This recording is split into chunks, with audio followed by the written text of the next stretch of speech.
My topic is your limitless potential. Potent power. Limitless, without limit. See, as divine beings, true beings, you might say God's not the big deal God, and not the God that says, oh, yeah, that's that false God. I'm going to have a bunch of slaves. I'm going to have all this stuff. I'm going to live luxurious. I'm going to have a gold-plated toilet. Do you know how stupid that looks? That people are so engrossed, so gross, that means so dense, so ignorant, to elevate materialism to the level of the divine, the God that can give you whatever it is that you desire, which is actually pleasure. And we're all pleasure seekers because pleasure is our nature, but we already have it. We are at pleasure. But we turn ourselves off or on. That means by what we believe, by what thoughts, words, sounds, numbers, letters, whatever we give power to, elitists, royalty, the president, the vice president in any group or corporation. Like, I know when I had my church in San Diego, there were a few people that they wanted to get on the board of trustees so they could stop Terry. They could stop me. Really? What was I doing? It was good. No, we got to stop Terry. See, it's that game. She had too much power. She's a woman or whatever, maybe in their own little mind. And they had to try and limit me as if that was going to help them be more powerful. And they would come from the congregation, be really cool, and all of a sudden get this job as president or vice president of the board of trustees of this little church thing, and want to lord it over everybody. That is not what the divine does. It doesn't lord it over anybody. It works organically in that sense. It operates naturally, mystically, beyond reason, beyond logic.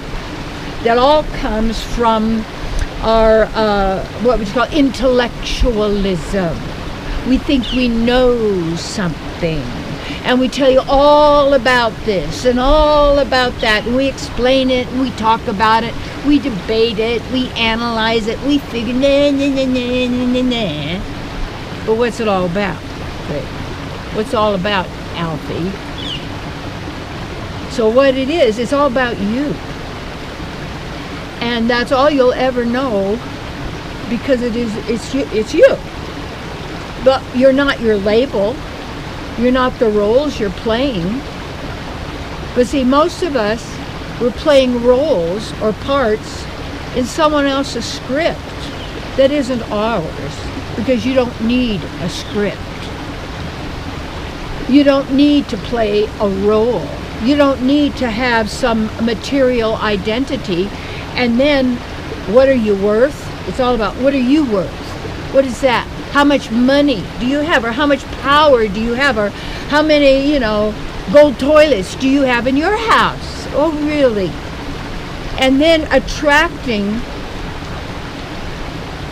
I'll tell you, when I had my television ministry, and Gavin McLeod, he was a dear friend and lovely person, he was the captain of the Love Boat, and he had been invited with me to be in the Santa Claus parade or whatever I think that's what it's called, in Hollywood. I think it's on Thanksgiving or the day after or something like that, and to sit on the back of a convertible car and wave at people, the celebrity kind of a parade. So anyway, that was strange anyway. So I went along, and sitting back there, and when I looked at the people on the sidelines, looking at us like we were someone more than they were, I just started bowing to them. I never wanted to do that again. To place myself in a position where people looked at me with fear. That people looked at me to worship me. To bow down to me, to curtsy to me. This shows how pathetic these individuals or whoever they are. And you know what it seems to me? There could be another species here. Another species that doesn't have a soul. Because they're a thought form species. They only operate on thoughts. And so therefore, the thought then, the basic thought is the fear of not existing because they want to survive, because they're not eternal. Interesting. And they can hide in religions, they can hide all kinds of places. But you know, a tree is known by the fruit it bears. And what people say is nothing, in a sense. They're saying what they know people want to hear, and they're so good at NLP, and they're so good at knowing everything about you that you don't know yourself, and making you believe they're going to take care of you and save you, make it better for you, give you more freebies, keep you safe. It's all a lie. Always has been. You see. So, your limitless potential means you want to let go of everything and anything that is limiting your limitless potential. Yes. Where you've given yourself away. Where not your mind, not what you think you are. How dare you insult me? That's your false self. Your self doesn't need defense. It doesn't need protection. It doesn't need saving. Just look at the construct of the heaven-hell game. Duality. North Pole, South Pole. Interesting. Grid work. Say, there are no poles. Center. Your unlimited potential, your limitless potential. Eliminate anything, thoughts, everything and anything that has been limiting and blocking your limitless potential of being, not as a materialist, not with a gold toilet.